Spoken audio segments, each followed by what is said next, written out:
ಕೆಂಡ ಸಂಪಿಗೆ ನಮ್ಮ ಕೆಂಡ ಸಂಪಿಗೆ. ನನಗೆ ಯಾಕೆ ಇಲ್ಲಿ ಕರ್ಕೊಂಡು ಬಂದ್ರಿ? ಸುಮನ, ಬಿರುಗಾಳಿ ಬರಕ್ಕಿಂತ ಮೊದಲು ಒಂದು ಶಾಂತತೆ ಇರುತ್ತೆ. ಅದ್ರ ಬಗ್ಗೆ ಏನಾದರೂ ಕೇಳಿದ್ಯಾ ಅಥವಾ ಗಮನಿಸಿದ್ಯಾ? ಯಾಕತ್ತೆ ಹೀಗೆ ಹೇಳ್ತಿದ್ದೀರಾ? ಸಾಧನ ಇಷ್ಟೊಂದು ಶಾಂತವಾಗಿದ್ದಾಳೆ ಅಂದ್ರೆ ಇದು ಬಿರುಗಾಳಿಯ ಸಂಕೇತ ಅನ್ಸುತ್ತೆ. ಅಂದ್ರೆ ಸಾಧನ ಬದಲಾಗಿದ್ದಾಳೆ ಅಂದ್ರೆ ನಂಗೆ ನಂಬಕ್ ಆಗ್ತಾ ಇಲ್ಲ ಸುಮನ. ಅತ್ತೆ, ನೀವ್ ಹೀಗೆ ಮಾತಾಡ್ತೀರಾ ಅಂತ ನಾನು ಅನ್ಕೊಂಡಿರ್ಲಿಲ್ಲ. ನೀವೇ ನೋಡಿದ್ರಲ್ಲ ಅತ್ತೆ, ಅಕ್ಕ ಎಷ್ಟು ನೊಂದ್ಕೊಂಡಿದ್ರು, ಅಷ್ಟೊಂದು ಹತ್ರು, ಮಗುನ ತಬ್ಬಿ ಮುದ್ದಾಡಿದ್ರು. ತಪ್ಪು ಮಾಡ್ತಿದ್ದೀನಿ ಅಂತ ಅವರೇ ಒಪ್ಕೊಂಡ್ರು. ನೀವೇ ನೋಡಿದ್ರಲ್ವಾ ಅತ್ತೆ, ಯಾವ ಡಾಬ್ಗೋಸ್ಕರ ಅಷ್ಟೆಲ್ಲ ರಾಧ ಅಂತ ಆಯ್ತು ಆ ಡಾಬ್ನ ನನಗೆ ತೊಡ್ಸಿದ್ರು. ಇಷ್ಟೆಲ್ಲ ಆದ್ಮೇಲೂ ನಿಮ್ಗೆ ಅವ್ರ ಮೇಲೆ ಅನುಮಾನನ? ಹೌದು ಸುಮನ, ನಂಗೂ ಅನುಮಾನನೇ. ನೀನು ಅರ್ಥ ಮಾಡ್ಕೋಬೇಕಾಗಿರೋ ಮುಖ್ಯ ವಿಷಯ ಏನು ಅಂದ್ರೆ, ಸಾಧನ ಆತ್ಮಹತ್ಯೆ ಮಾಡ್ಕೊಳ್ಳೋ ಅಂತ ವೀಕ್ ಮೈಂಡೆಡ್ ಹುಡುಗಿ ಅಲ್ವೇ ಅಲ್ಲ. ಅವಳು ಸೋಲನ್ನ ಒಪ್ಕೊಳ್ಳೋ ಅಂತ ಹುಡುಗಿನೂ ಅಲ್ಲ. ಸಾಧನ ಏನೋ ನಾಟಕ ಮಾಡ್ತಾ ಇದ್ದಾಳೆ. ಅಯ್ಯೋ ಬಿಡ್ತು ಅನ್ನಿ ಅತ್ತೆ, ಯಾಕತ್ತೆ ಪಾಪ ಅವ್ರ ಮೇಲೆ ಆರೋಪ ಮಾಡ್ತಿದ್ದೀರಾ? ಅಕ್ಕ ನಿಜವಾಗ್ಲೂ ಬದಲಾಗಿದಾರತ್ತೆ. ಸುಭಾಷ್ ಬದಲಾದ ಅನ್ನೋದು ಒಪ್ಕೊಂಡ್ರಲ್ಲ, ಹಾಗೆ ಇದನ್ನು ಒಪ್ಕೊಳ್ಳಿ. ಅವಳನ್ನ ನಾನು 8 ವರ್ಷದಿಂದ ನೋಡ್ತಾ ಇದ್ದೀನಿ ಸುಮನ. ಲಾಭ ಇಲ್ಲದೆ ಅವಳಿಗೇನನ್ನೂ ಮಾಡಲ್ಲ. ಅವಳು ಹೀಗೆ ಬದಲಾಗಿರೋ ಹಾಗೆ ತೋರ್ಸ್ಕೊತಾ ಇದ್ದಾಳೆ ಅಂದ್ರೆ ಇದ್ರ ಹಿಂದೆ ಏನೋ ಉದ್ದೇಶ ಇಟ್ಕೊಂಡಿದ್ದಾಳೆ ಅಂತ ಅನ್ಸುತ್ತೆ. ಅತ್ತೆ, ಸಾಧನಕ್ಕಂಗೆ ಕೋಪ ಇದ್ದಿದ್ದು ನನ್ನ ಮೇಲೆ ಕೋಪ ಇರೋದ್ರಿಂದ ಅವ್ರ ಉದ್ದೇಶ ಇದ್ದಿದ್ದು ಒಂದೇ, ನನ್ನನ್ನ ಈ ಮನೆಯಿಂದ ಹೊರಗಡೆ ಹಾಕ್ಬೇಕು ಅನ್ನೋದು. ಆದ್ರೆ ಈಗ ನನ್ನ ಜೊತೆ ಸ್ನೇಹ ಮಾಡಿದಾರತ್ತೆ. ಅಷ್ಟೇ ಅಲ್ಲದೆ ನನಗೆ ಎಷ್ಟು ಗೌರವ ಕೊಟ್ರು ಅಂತ ನೀವೇ ನೋಡಿದ್ರಲ್ಲ. ಕೆನ್ನೆಗೆ ಅರಿಶಿನ, ಹಣೆಗೆ ಕುಂಕುಮ, ತಲೆಗೆ ಹೂವು, ಸೊಂಟಕ್ಕೆ ಡಾಬು. ಅಷ್ಟೇ ಯಾಕತ್ತೆ, ಹಣೆಗೊಂದು ಮುತ್ತು ಕೊಟ್ರು. ಇದೆಲ್ಲ ಒಡ ಹುಟ್ಟಿದ ಅಕ್ಕ ತಂಗೀರ್ ಮಾಡೋದಲ್ವಾ ಅತ್ತೆ? ಸಾಧನಕ್ಕ ನಂಗೆ ತೋರಿಸಿದ ಪ್ರೀತಿಲಿ ನಂಗೆ ಯಾವ ಸಂಶಯನೂ ಇಲ್ಲ. ನಿಜವಾಗ್ಲೂ ಅಕ್ಕ ಬದಲಾಗಿದ್ದಾರೆ. ಅಯ್ಯೋ, ನಾನು ನಿನ್ಗೆ ಹೇಗೆ ಹೇಳು? ನಾನು ಸಾಧನನ ಬಗ್ಗೆ ತುಂಬ ಯೋಚನೆ ಮಾಡ್ತಾ ಇರೋದ್ರಿಂದ ನಂಗೆ ಹೀಗೆ ಅನ್ನಿಸ್ತಾ ಇದೆಯೋ ಅಥವಾ ನೀ ಹೇಳ್ತಾ ಇರೋದೇ ನಿಜಾನೋ ನಂಗೆ ಒಂದು ಅರ್ಥ ಆಗ್ತಾ ಇಲ್ಲ. ಅತ್ತೆ, ಇನ್ನೇನು ಚಿಂತೆ ಮಾಡಬೇಡಿ. ನೀವು ಮಾವ ಹೇಗೆ ಮನೆ ನಂದಗೋಕುಲವಾಗಿರ್ಬೇಕು ಅಂತ ಕನ್ಸ್ಕೊಂಡಿದ್ರಲ್ಲ, ಅದಿನ್ ಮುಂದೆ ಹಾಗೆ ಇರುತ್ತತ್ತೆ. ಯಾವ ಚಿಂತೆನೂ ಬೇಡ.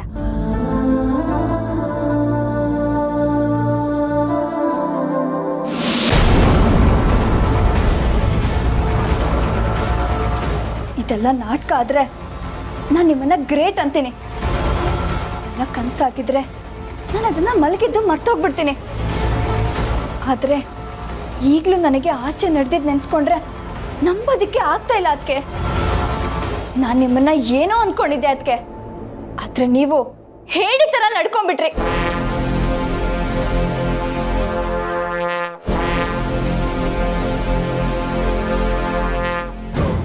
ಆಫ್ಟರ್ ಆಲ್ ಒಬ್ಳು ಹೂ ಮಾರೋಳ್ ಮುಂದೆ ಸೋತೋಗ್ಬಿಟ್ರಲ್ಲ ಅದಕ್ಕೆ ನೀವು.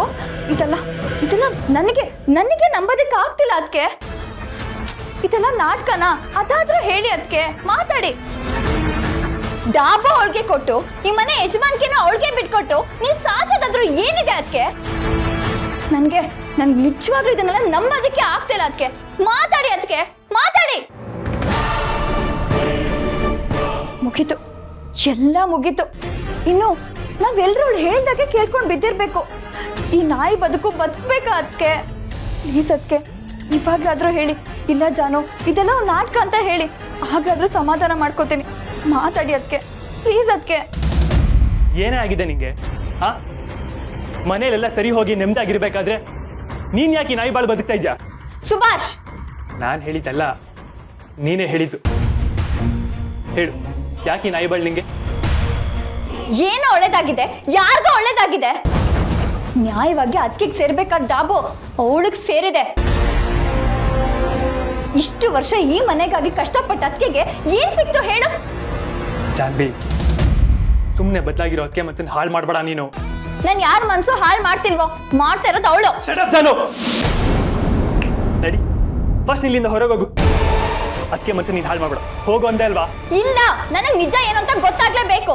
ಸಾಧನ ಅದಕ್ಕೆ ಹೀಗೆಲ್ಲ ಕೂತ್ಕೊಳ್ಳೋರೆ ಅಲ್ಲ. ಅದಕ್ಕೆ ಹೇಳೋವರೆಗೂ ನಾನು ಎಲ್ಲಿಗೂ ಹೋಗಲ್ಲ. ಅದಕ್ಕೆ ಮಾತಾಡಿ. ಅದಕ್ಕೆ ನೀನ್ ಇನ್ನೇನೆ ಕೇಳಬೇಕು. ಎಲ್ಲ ಕಣ್ಮುಂದೆನೆ ನಡೀತು ತಾನೆ. ಕಣ್ಣಿಗೆ ಕಂಡಿದ್ದೆಲ್ಲ ಸತ್ಯ ಅಲ್ಲ.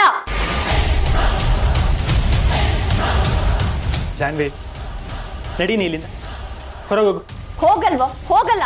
ಏನ್ ಮಾಡ್ತೀಯ ನೀನು? ಏನ್ ಮಾಡ್ತೀಯ? ನೀನೇ ಒಳ್ಳೆ ಅವಳು ಬಾಲು ತರ ಅವಳು ಹಿಂದೆನೆ ಸುತ್ಕೊಂಡು ನಿನ್ ತನನ ನೀನ್ ಕಳ್ಕೊತಿದ್ಯಾ. ನೀನ್ ನನಗೆ ಹೇಳಕ್ ಬರ್ಬೇಡ. ಜಾನು, ಲೈಫು ಬದಲಾಗಕ್ಕೆ ಎಲ್ಲರಿಗೂ ಒಂದು ಅವಕಾಶ ಕೊಡುತ್ತೆ.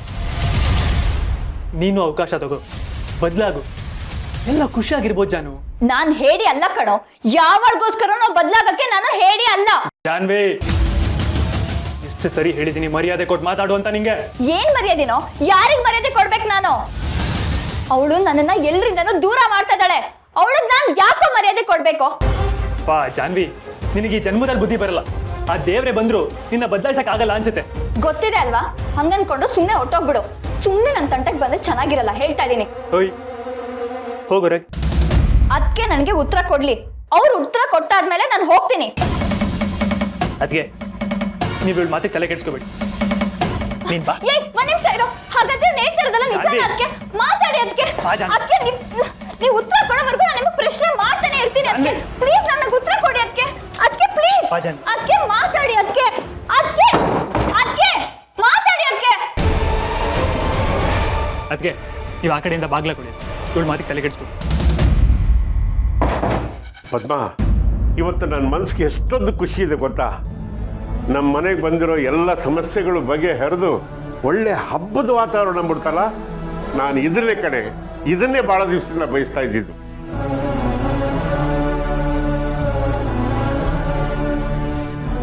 ಈ ಕೆಟ್ಟತನ, ದುಷ್ಟತನ ಅನ್ನೋದು ಒಳ್ಳೆ ವಾತಾವರಣದಲ್ಲಿ ಮಂಜು ಮುಗಿಸ್ದಂಗೆ, ಮೋಡ ಕವ್ದಂಗೆ ಬರ್ತಾ ಇರುತ್ತೆ, ಹೋಗ್ತಾ ಇರುತ್ತೆ. ಆದರೆ ಪ್ರತಿಯೊಬ್ಬರ ಜೀವನದಲ್ಲೂ ದೇವರು ಒಂದು ಅವಕಾಶ ಕೊಡ್ತಾನೆ. ಯಾರು ತಮ್ಮ ತಪ್ಪನ್ನು ತಿದ್ದುಕೊಂಡು ಬದುಕ್ತಾರೋ ಅವ್ರು ಭಾಳ ಬಂಗಾರ ಆಗುತ್ತೆ ಪದ್ಮ, ಬಂಗಾರ ಆಗುತ್ತೆ. ಯಾರು ತಿದ್ದುಕೊಳ್ಳಲ್ವೋ ಅಷ್ಟೇ ಅವ್ರ ಜೀವನ. ನಾನು ಇಷ್ಟೊಂದು ಮಾತಾಡ್ತಾ ಇದ್ದೀನಿ, ಒಳ್ಳೆ ಗೊಂಬೆ ಥರ ನಿಂತಿದೆಯಲ್ಲ, ಏನು ಸಮಾಚಾರ? ಓಹೋ, ಸಾಧನ ಬದಲಾಗಿರೋದನ್ನ ಮನಸ್ಸಿನಲ್ಲೇ ಗುಣಾಕಾರ ಭಾಗಕಾರ ಆಗ್ತಾ ಇದೆಯಾ? ಚಿಂತೆ ಮಾಡಬೇಡ ಪದ್ಮ, ಇನ್ನು ಮುಂದಕ್ಕೆ ನಮ್ಮ ಮನೆ ನಂದಾ ಗೋಕುಲವಾಗುತ್ತೆ. ನಾವೆಲ್ಲ ನಗನಗುತ್ತಾ ಸುಖವಾಗಿರ್ತೀವಿ. ಅಲ್ಲ ರೀ, ನನಗೆ ನೀವು ಹೇಳಿದಾಗೆ ಅನ್ನಿಸ್ತಾ ಇಲ್ಲ. ಹಂಗಂದ್ರೇನೆ? ನಿಜ ರೀ, ನನಗೆ ಈ ಸಮಸ್ಯೆಗಳು ಕೊನೆ ಆಗ್ತಿಲ್ಲ ಅಂತ ಅನ್ನಿಸ್ತಾ ಇದೆ. ಏನು ಮಾತಾಡ್ತಾ ಇದೀಯ ಪದ್ಮ? ನನಗೊಂದು ಅರ್ಥ ಆಗ್ತಾ ಇಲ್ಲ. ಯಾವ ಸಮಸ್ಯೆ ಬಗ್ಗೆ ಮಾತಾಡ್ತಾ ಇದೀಯಾ?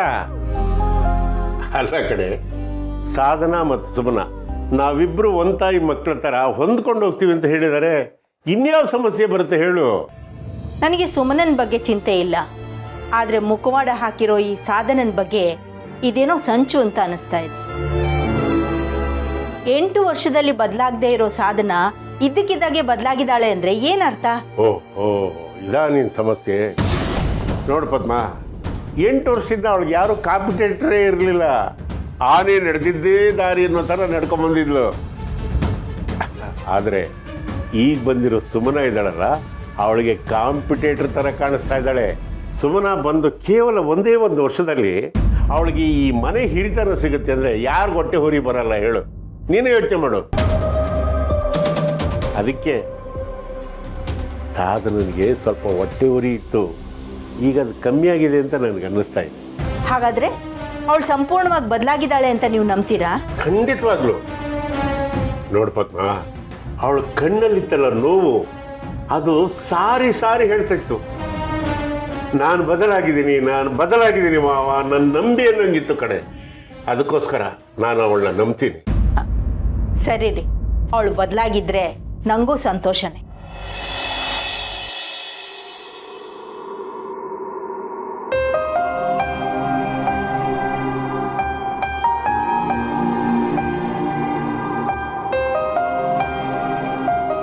ಸುಮ್ಮನೆ ನಿಮ್ಮ ಜೊತೆ ಮಾತಾಡಬೇಕು. ಹೇಳಿ ಸಾಹೇಬ್ರೆ. ಇಲ್ಲ ಆಗಲ್ಲ, ರೂಮಿಗೆ ಬನ್ನಿ. ಸಾಹೇಬ್ರೆ, ನನ್ ವಿಪರೀತ ಕೆಲಸ ಇದೆ. ಸಾಧನಕ್ಕ ಸುಸ್ತಾಗಿದ್ದಾರೆ, ಧೃತಿ ಎದ್ರಿದ್ದಾಳೆ. ಅತ್ತೆ ಮಾವ ಮಾತ್ರೆ ತಗೋಬೇಕಲ್ವಾ, ಅವ್ರಿಗೆಲ್ಲ ತಿಂಡಿ ಮಾಡ್ಬೇಕು. ಹೇಳಿ. ಸುಮ್ಮನವರೇ, ತಿಂಡಿ ಬಗ್ಗೆ ನೀವು ಯೋಚನೆ ಮಾಡಬೇಡಿ, ನಾನೆಲ್ಲ ಆರ್ಡರ್ ಮಾಡ್ತೀನಿ. ಸಾಹೇಬ್ರೆ, ಮಾಡೋದಕ್ಕೆ ಅಂತ ನಾನಿರ್ಬೇಕಾದ್ರೆ ಹೊರಗಡೆಯಿಂದ ಯಾಕೆ ತರಿಸ್ತೀರಾ? ಇದು ಕೊಡಿ ಇಲ್ಲಿ. ಅಯ್ಯೋ, ಯಾಕೆ ಸಾಹೇಬ್ರೆ? ನಿಮಗೆ ಥ್ಯಾಂಕ್ ಯು ಹೇಳಕ್ಕೆ. ನೀ ಥ್ಯಾಂಕ್ ಯು ಸುಮ್ಮನವ್ರೆ, ಥ್ಯಾಂಕ್ ಯು ಸೋ ಮಚ್. ಥ್ಯಾಂಕ್ಸಾ? ಯಾಕೆ? ನಾನು ನಿಮ್ಗೆ ಹೇಗೆ ಥ್ಯಾಂಕ್ ಯು ಹೇಳಬೇಕು ಅಂತಾನೆ ಗೊತ್ತಾಗ್ತಾ ಇಲ್ಲ. ಬಾಯಿ ಸಿಹಿ ಮಾಡಿದ್ರು ಅದು ಚಿಕ್ಕದು ಅಂತ ಅನ್ನಿಸ್ತಾ ಇದೆ. ಸುಮ್ಮನವ್ರೆ, ನಾನು ನಿಮ್ಗೆ ಏನು ಕೊಟ್ಟರೆ ಖುಷಿ ಆಗುತ್ತೆ, ಏನು ಮಾಡಿದ್ರೆ ಸಮಾಧಾನ ಆಗುತ್ತೆ ಹೇಳಿ? ಸಾಹೇಬ್ರೆ, ಆಗ್ಲಿಂದ ಥ್ಯಾಂಕ್ಸು ಅಂತ ಹೇಳ್ತಾನೆ ಇದ್ದೀರಾ, ಏನಕ್ಕೆ ಅಂತ ಹೇಳಿ?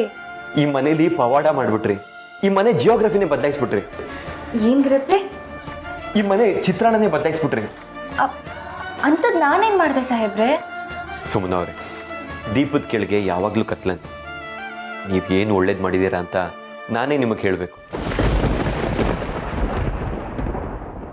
ನೀವು ಅದಕ್ಕೆ ಒಂದಾಗಲ್ಲ, ಯಾವಾಗಲೂ ಜಗಳಾಡ್ತಾ ಇರ್ತೀರಾ ಅಂತ ಅಂದ್ಕೊಂಡೆ. ಆದರೆ ನೀವು ಅದನ್ನ ಬದಲಾಯಿಸ್ಬಿಟ್ರಿ. ನೀವಿಬ್ರು ಒಂದಾಗ್ಬಿಟ್ರಿ. ಸಾಧನ ಅದಕ್ಕಿಂತ ಬದಲಾಯಿಸ್ಬಿಟ್ರಿ. ಸಾಹೇಬ್ರೆ, ನಾನೇನು ಬದಲಾಯಿಸಿಲ್ಲ, ಅಕ್ಕನೇ ಬದಲಾಗಿದ್ದಾರೆ. ಅದಕ್ಕೆ ಕಾರಣ ನೀವೇ ತಾನೆ? ಅಲ್ಲ, ಪರಿಸ್ಥಿತಿ. ಆ ಪರಿಸ್ಥಿತಿನ ಸೃಷ್ಟಿ ಮಾಡಿದ ನೀವೇ ಅಲ್ವಾ? ಭಗವಂತ. ಇಲ್ಲ, ಇದನ್ನಂತೂ ನಾನು ನಂಬಲ್ಲ. ಈ ಕ್ರೆಡಿಟ್ಸ್ನ ನೀವೇ ತಗೋಬೇಕು. ನೀವೇ ಬೇರೆಯವ್ರು ಕೊಡ್ತೀರಾ? ಸಾಹೇಬ್ರೆ, ಸಾಧನಕ್ಕ ಬದಲಾಗಿರೋದು ನಿಮ್ಗೆ ಖುಷಿ ಕೊಡ್ತು ಅಂದ್ರೆ ನನಗೂ ಖುಷಿನೇ. ಇಲ್ಲ ಸುಮ್ಮನವ್ರೆ, ನಾನು ಬರೀ ಸಾಧನ ಅದಕ್ಕೆ ಬಗ್ಗೆ ಮಾತಾಡ್ತಾ ಇಲ್ಲ, ಮನೆಯವ್ರ ಬಗ್ಗೆನೂ ಮಾತಾಡ್ತಾ ಇದ್ದೆ. ಅಪ್ಪನ ಕಣ್ಣಲ್ಲಿ ನೀರು ತುಂಬಿಕೊಂಡಿತ್ತು. ಅಮ್ಮ ಶಾಕ್ ಆಗಿದ್ದು. ಅಣ್ಣ ಸಮಸ್ಯೆಗಳೇ ತೀರ್ತು ಅಂತಿದ್ದ. ಸುಭಾಷ್ ಅಂತೂ ನಿಮ್ಮನ್ನ ದೇವತೆ ಸ್ಥಾನದಲ್ಲಿಟ್ಟಿದ್ದಲ್ಲಿ.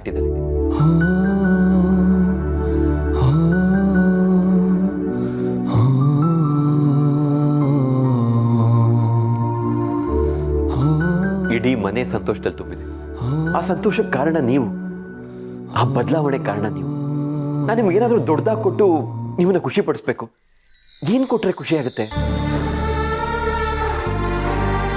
ಕೊಡೋದೇ ಆದ್ರೆ ನಾನು ಹೊಟ್ಟೆಲಿರೋ ಮಗುಗೆ ಅಪ್ಪನಿಂದ ಸಿಗ್ಬೇಕಾದ ಎಲ್ಲ ಕರ್ತವ್ಯಗಳು ಸಿಗೋ ಹಾಗೆ ಮಾಡಿ.